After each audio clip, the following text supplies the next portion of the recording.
જય સ્વામિનારાયણ. ઓનલાઈન એજ્યુકેશનમાં આપ સૌનું સ્વાગત છે. વિષય સામાજિક વિજ્ઞાન, ધોરણ 7, એકમ 9, પૃથ્વીની આંતરિક રચના અને ભૂમિ સ્વરૂપો. તો આ એકમની અંદર પૃથ્વીની આંતરિક રચના અને બાહ્ય રચના એટલે કેવી રીતે પૃથ્વી પર જીવન વિકસિત થયું છે અને પૃથ્વીની અંદર શું આવેલું છે એની વિગતો આપણે જોઈશું.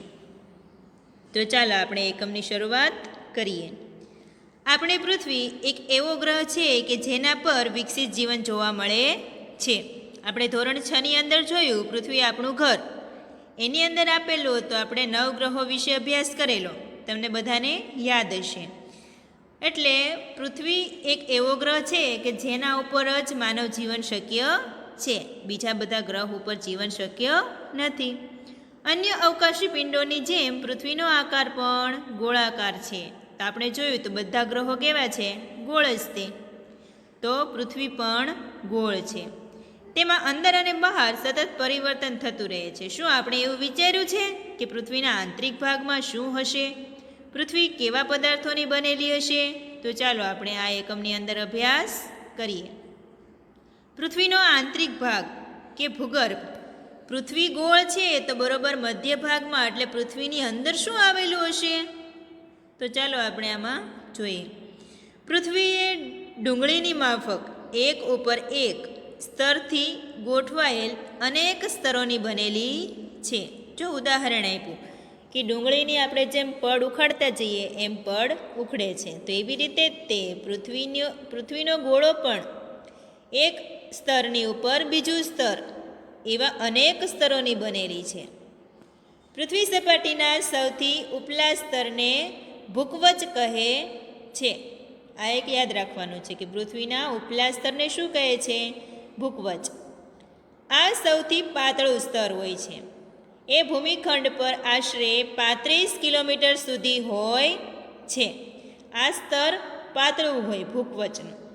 એ કેટલા કિલોમીટર? તો કે 35 કિલોમીટર સુધી તે વિસ્તરેલું હોય. ભૂમિખંડની સપાટી ખાસ કરીને સિલિકા અને એલ્યુમિના જેવા ખનિજોની બનેલ છે. આ એક યાદ રાખવાનું કે ભૂમિ સપાટી છે એ સિલિકા અને એલ્યુમિના જેવા ખનિજની બનેલી છે. તેથી તેને સિયાલ, સી એટલે સિલિકા અને એલ એટલે એલ્યુમિના કહેવામાં આવે છે. મહાસાગરનું કવચ મુખ્યત્વે સિલિકા અને મેગ્નેશિયમનું બનેલું છે. આપણે ઉપર વાત કરી ભૂમિખંડની એટલે જમીનની વાત કરી. હવે આપણે મહાસાગરનું કવચ તો કે એ સિલિકા અને મેગ્નેશિયમનું બનેલું છે એટલે તેને સીમા કહેવાય. સીમા એટલે સી એટલે સિલિકા તથા મા એટલે મેગ્નેશિયમ કહેવામાં આવે છે. હવે તમને જો આટલું જાણો એવી વિગત કીધી છે કે પૃથ્વીના કદનો માત્ર 0.5% ભાગ ઘન પોપડો છે, 16% મેન્ટલ તેમજ 83% ભાગ ભૂગર્ભ છે. પૃથ્વીની ત્રિજ્યા 6371 કિલોમીટર છે. આ એક ત્રિજ્યા યાદ રાખવાની છે. આકૃતિ આપી છે, જુઓ તમને પૃથ્વીનો અંદરનો ભાગ બતાવેલો છે કે આંતરિક ભૂગર્ભ, પછીનું સ્તર બાહ્ય ભૂગર્ભ, પછી મેન્ટલ અને છેલ્લે ઉપર પૃથ્વીનો પોપડો જે 35 કિલોમીટર સુધી વિસ્તરેલો છે. આ કવચની બરાબર નીચે મેન્ટલ હોય છે જે આશરે 2900 કિલોમીટરની ઊંડાઈ સુધી ફેલાયેલ હોય છે. જો તમને ઉપર આપ્યું છે એ ભૂમિખંડનો ઉપરનો ભાગ જે ખનિજનો બનેલો હોય પોપડો, પછી મેન્ટલ છે એ કેટલા કિલોમીટર? તો કે 2900 કિલોમીટર. પૃથ્વીનું સૌથી આંતરિક સ્તર ભૂગર્ભ છે જેની ત્રિજ્યા આશરે 3500 કિલોમીટર જેટલી છે, જે ખાસ કરીને નિકલ અને ફેરસ એટલે કે લોખંડનું બનેલું હોય છે તથા તેને નિફે, ની એટલે નિકલ ને ફે એટલે ફેરસ કહે છે. કેન્દ્રીય ભૂગર્ભમાં તાપમાન, દબાણ અને પદાર્થોની ઘનતા ખૂબ જ વધુ હોય છે. એટલે જેમ જેમ તમે પૃથ્વીની અંદર ઊંડે જતા જાઓ તેમ તેમ તાપમાનમાં વધારો થતો જાય છે અને પદાર્થોની ઘનતા પણ વધતી જાય છે. ખડકો અને ખનિજ. ખડકના પ્રકાર, તેના ગુણ, કદ કણના કદ અને તેની નિર્માણ પ્રક્રિયાના આધારે અલગ અલગ હોય છે. તો આપણે જોઈએ, નિર્માણ પ્રક્રિયાની દ્રષ્ટિએ ખડકના 3 પ્રકાર છે. આ એક યાદ રાખવાનું છે, આવો સવાલ પૂછાય કે નિર્માણ પ્રક્રિયાની દ્રષ્ટિએ ખડકોના કેટલા પ્રકાર છે? તો કે 3. પહેલું, અગ્નિકૃત ખડકો, એને ઇગ્નિયસ કહેવાય. ગરમ મેઘમાં ઠંડો થઈ નક્કર થઈ જાય છે. મેઘમાં એટલે શું? તો મેઘમાની વ્યાખ્યા એવી આવશે કે ખડકોના પીગળેલા રસને મેઘમાં કહે છે. તો ગરમ મેઘમાં ઠંડો થઈ નક્કર થઈ જાય છે, એટલે મેઘમાં ગરમ હોય એટલે લાવા રસ જેવું, એ ઠંડો થાય એટલે નક્કર કઠણ પથ્થર જેવું બની જાય. આ પ્રકારે બનેલ ખડકને અગ્નિકૃત ખડક કહે છે. આ વ્યાખ્યા યાદ રાખવાની છે. અગ્નિકૃત ખડકો 2 પ્રકારના હોય છે, એક આંતરિક ખડક અને બાહ્ય ખડક. જો જમીનની અંદર પણ આવા અગ્નિકૃત ખડકો હોય અને જમીનની બહાર પણ ઉભરાઈને આવેલા હોય એને બાહ્ય ખડક કહેવાય. હવે જો જાણવું ગમશે એવું તમને કીધું છે. ઇગ્નિયસ લેટિન શબ્દ છે ઇગ્નિસ, જેનો અર્થ અગ્નિ થાય. સેડિમેન્ટરી, તો કે લેટિન શબ્દ સેડિમેન્ટમ, જેનો અર્થ સ્થિર થાય. પછી મેટામોર્ફિક, ગ્રીક શબ્દ છે મેટામોર્ફિક, જેનો અર્થ સ્વરૂપમાં બદલાવ થાય. શું તમે જ્વાળામુખીમાંથી નીકળનાર લાવાની કલ્પના કરી શકો છો? વાસ્તવમાં આગની જેમ લાલચોળ પ્રવાહી મેઘમાં જ લાવા છે.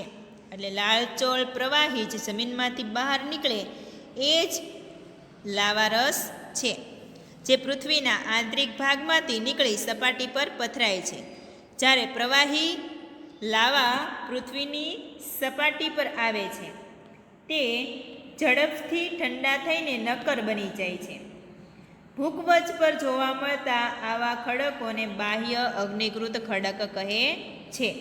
તો કે જે લાવારસ છે એ જમીનની બહાર ઉભરાઈને આવે છે અને બહાર આવતા ઠંડા પડી જાય છે, એટલે તે એક ખડકનો આકાર લે છે. એટલે આ બાહ્ય ખડકોને અગ્નિકૃત ખડક કહેવાય. તેની સંરચના એટલે ગોઠવણી ખૂબ નાની દાણાદાર હોય છે. દ્રષ્ટાંત તરીકે બેસાલ્ટ. પ્રવાહી મેઘમાં ક્યારેક ભૂકવચની અંદર ઊંડાએ જ ઠરી જાય છે.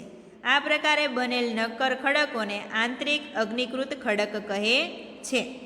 એટલે અમુક મેઘમાં છે બહાર નીકળતો નથી અને જમીનની અંદરનું જે આપણે ભૂકવચ જોયું પડ, તો એ પડમાં જ તે ઠરી જાય છે. તેને આંતરિક અગ્નિકૃત ખડક કહેવાય.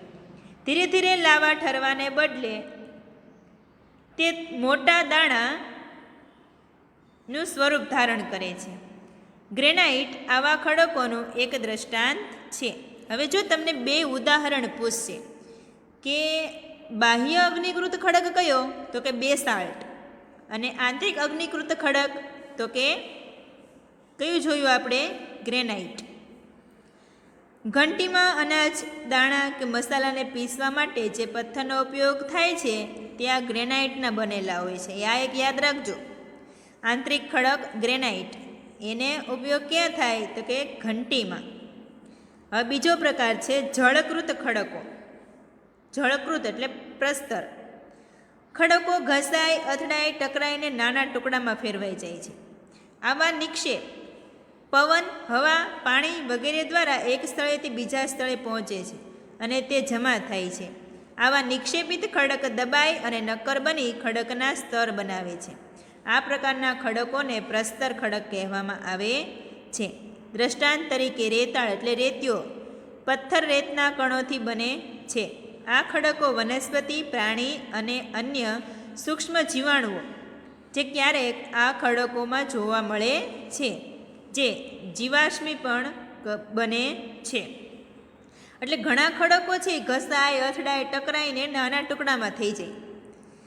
પાણીની અંદર હોય એટલે ઘસાય પાણીના મોજાની સાથે, ઘણીવાર અથડાય એટલે નાના નાના ટુકડામાં એનું વર્ગીકરણ થઈ જાય અને ધીરે ધીરે નિક્ષેપ એટલે ધીરે ધીરે એ પવન, પાણી, હવા દ્વારા એક જગ્યાએથી બીજા જગ્યાએ જમા થાય છે. આવી રીતે જમા થયેલા ખડકને જળકૃત ખડકો એટલે પ્રસ્તર ખડક કહેવામાં આવે છે. રૂપાંતરિત ખડકો. અગ્નિકૃત અને જળકૃત ખડકો ઊંચા તાપમાને અને અતિશય દબાણના કારણે રૂપાંતરિત ખડકોમાં ફેરવાઈ જાય છે. તેવા ખડકોને રૂપાંતરિત ખડકો કહે છે. દૃષ્ટાંત તરીકે ચીકણી માટી સ્લેટમાં અને ચૂના પથ્થર એ આરસ વહાણમાં ફેરવાઈ જાય છે.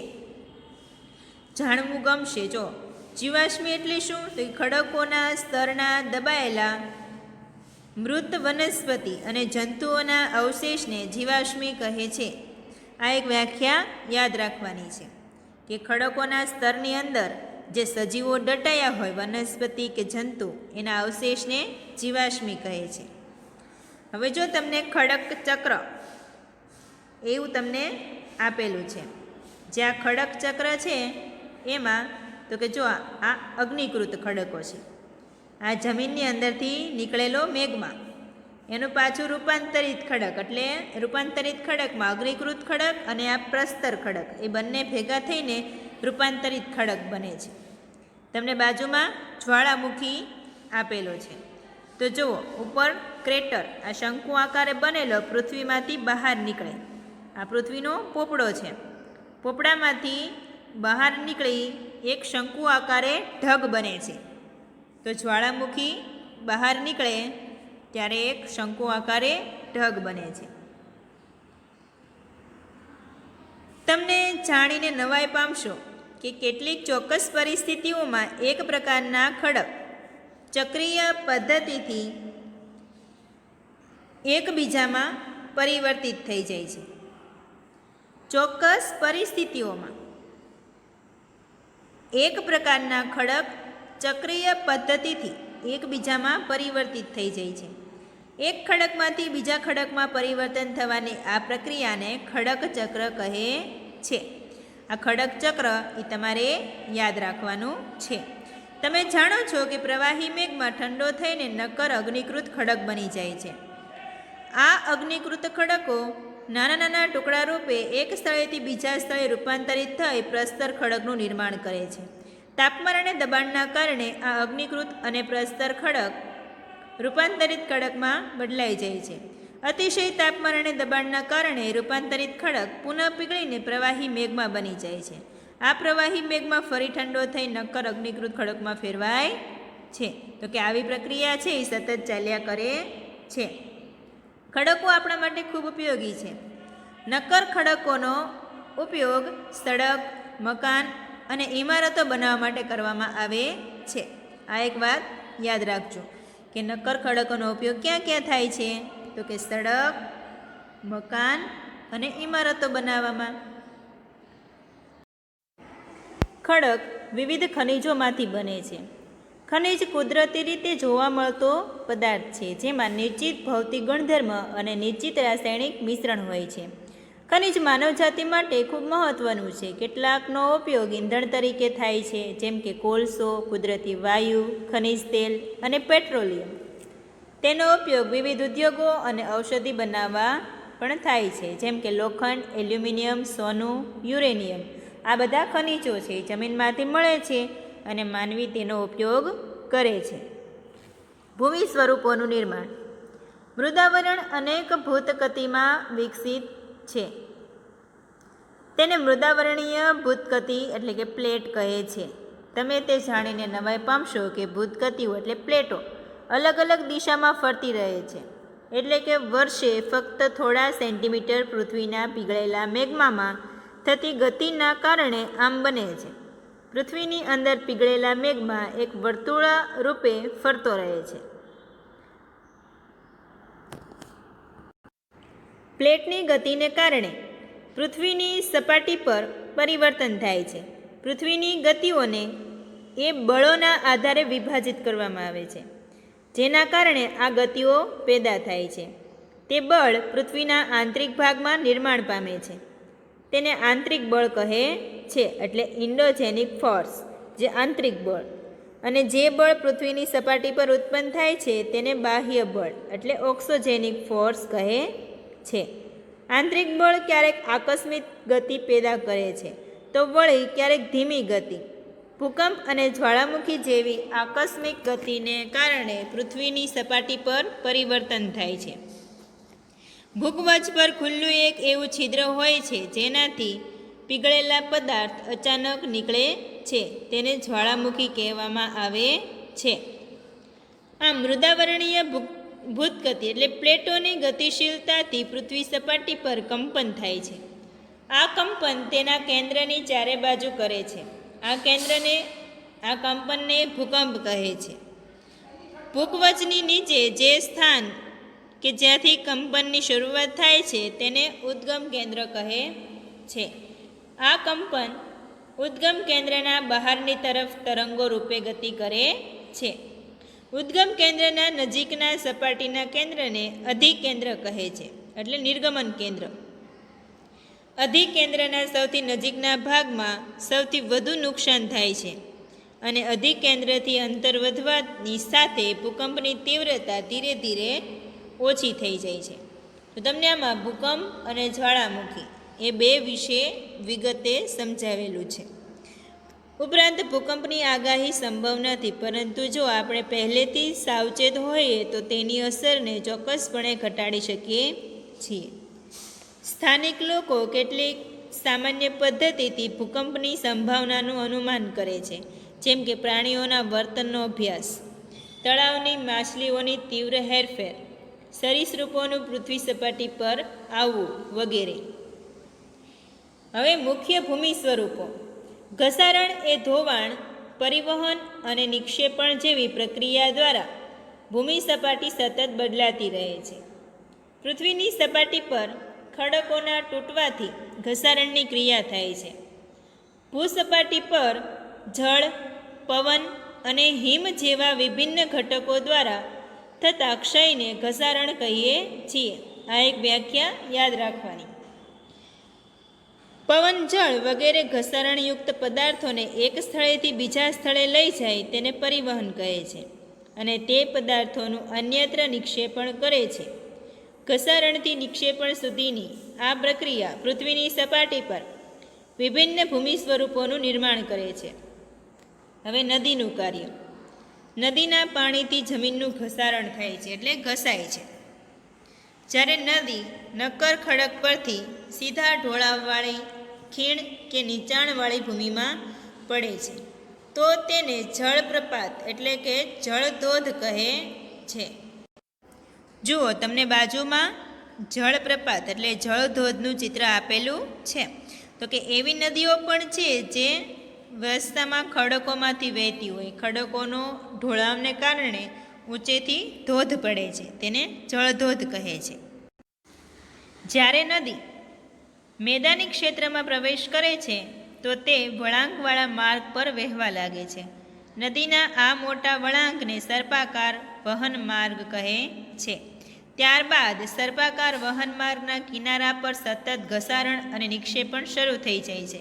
સર્પાકાર વળાંકો સમય જતાં ખૂબ જ નજીક આવી જતાં લગભગ ઘોડાની નાળ આકાર જેવા કે વર્તુળાકાર ધારણ કરે છે. આ અવસ્થામાં જ્યારે નદીમાં પૂર આવે છે ત્યારે નિક્ષેપણથી જ વળાંક વચ્ચેના ભૂમિભાગો નદી પ્રવાહથી કપાઈ જાય છે અને નદી તેના લાંબા માર્ગને છોડીને સીધો માર્ગ ગ્રહણ કરે છે. નદીના છોડેલા નળાકાર ભાગમાં પાણી રહી જાય છે, તેને નળાકાર સરોવર કહે છે. ક્યારેક નદી પોતાના કિનારાથી બહાર વહેવા લાગે છે. પરિણામે નજીકના વિસ્તારમાં કાપ અને અન્ય પદાર્થોનું નિક્ષેપણ કરે છે. તેને પૂરના મેદાન કહે છે. તેમાંથી સમતલ ફળદ્રુપ પૂરના મેદાનનું નિર્માણ થાય છે. જ્યારે નદીના બંને કિનારે મોટા પ્રમાણમાં કાપ, માટીના નિક્ષેપણથી લાંબા અને ઓછી ઊંચાઈના અનેક ઢગ રચાય છે ત્યારે તેને કુદરતી તટબંધ કહે છે. તમને જુઓ, બાજુમાં ચિત્ર આપ્યું છે કે ધોવાણનો પ્રથમ તબક્કો તો કે નળાકાર રૂપે વહેવા લાગે છે સર્પાકારે. નદીના એક્સ પર ધોવાણ અને વાય પર નિક્ષેપણ, એટલે નદીના એક ભાગ ઉપર ધોવાણ થાય અને નિક્ષેપણ એટલે કે ત્યાં ઠલાવવું વધારે પ્રમાણ, તો કે એ બધો કાપ છે એ વિસ્તારમાં ઠલવાઈ જાય છે. વધુ નિક્ષેપણ, વધુ પ્રમાણમાં કાપ છે એ ભેગો થવો. નળાકાર સરોવર, જો તમને હમણાં આપણે જોયું કે ત્યાં પાણી પડ્યું રહે છે અને એક નળાકાર સરોવર બંધાય છે.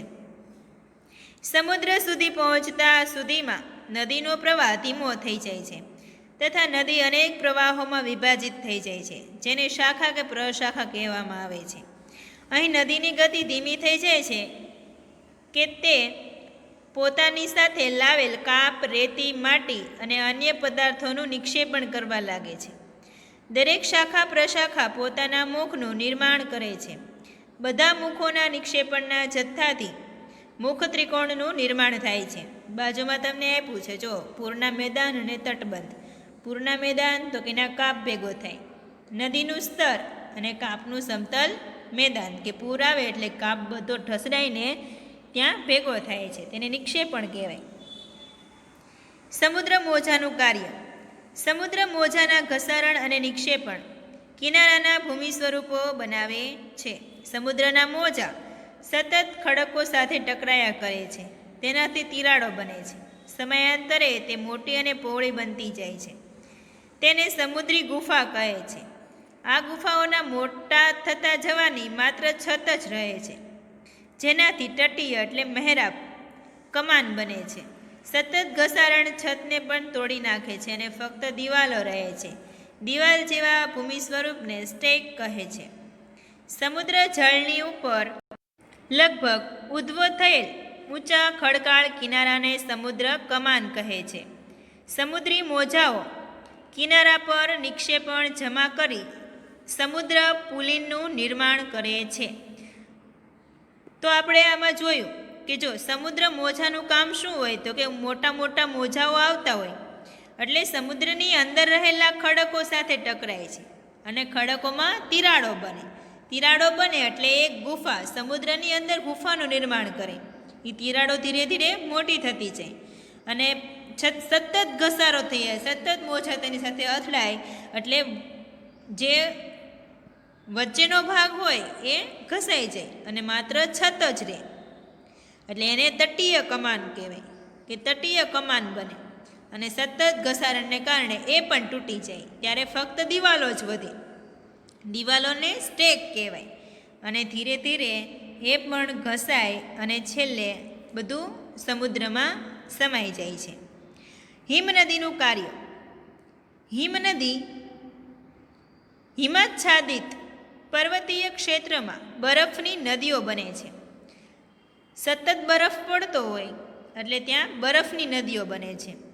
હિમનદીઓ નીચેના નક્કર ખડકોથી ગોળાશ્મ માટી અને પથ્થરોનું ઘસારણ કરી વિશિષ્ટ કે ગોળાશ્મી ભૂદ્રશ્યનું નિર્માણ કરે છે. હિમનદી ઘસારણ દ્વારા યુ આકારની ખીણનું નિર્માણ કરે છે. હિમનદી પીગળતા પર્વતીય ક્ષેત્રમાં આવેલા કોતરોમાં પાણી ભરાઈ સરોવર એટલે ટારનું નિર્માણ થાય છે. હિમનદી દ્વારા લાવવામાં આવેલ પદાર્થો જેવા કે નાના મોટા ખડકો, રેતી અને કાંકરા નિક્ષેપિત થતાં તેના પ્રવાહ વચ્ચે ટેકરીરૂપ એટલે ડ્રમલીન ભૂમિ સ્વરૂપની રચના થાય છે. હવે જો પવનનું કાર્ય. રણમાં પવન એ ઘસારણ અને નિક્ષેપણનું મુખ્ય પરિબળ છે. પવન ખડકોના ઉપરના ભાગની સરખામણીએ નીચલા ભાગને સરળતાથી ઘસે છે. આથી આવા ખડકોના આધાર સાંકડો અને મથાળું મોટું રહે છે. રણમાં ભૂછત્ર આકારના ખડકો જોવા મળે છે, જેને સામાન્ય રીતે ભૂછત્ર ખડક કહેવામાં આવે છે. તેવા ભૂમિ સ્વરૂપને ભૂછત્ર ખડક કહે છે. પવન ગતિથી પોતાની સાથે રેતને એક સ્થળેથી બીજા સ્થળ પર પહોંચાડે છે. જ્યારે પવનની ગતિ અટકે ત્યારે તે રેતી જમીન પર પથરાઈને નાની ટેકરી બને છે, તેને ઢૂવા કહે છે. જ્યારે રાજસ્થાનના રણમાં આ પ્રકારના ઢૂવા જોવા મળે છે, તેને દૂર લઈ જાય છે. જ્યારે આ માટીના કણ વિશાળ વિસ્તારમાં નિક્ષેપિત થઈ જાય છે તો તેને લોએસ કહે છે. ચીનમાં મોટા લોએસ નિક્ષેપ જોવા મળે છે. આ એક યાદ રાખવાનું છે.